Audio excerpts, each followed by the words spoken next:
اللهم كل وليك الحجة ابن الحسن صلواتك عليه وعلى آبائه في هذه الساعة وفي كل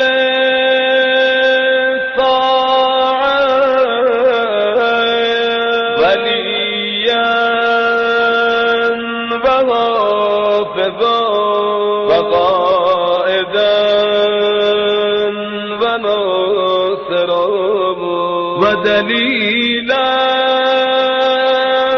وعينا حتى تسكنه أرضك طوعا وتمتعه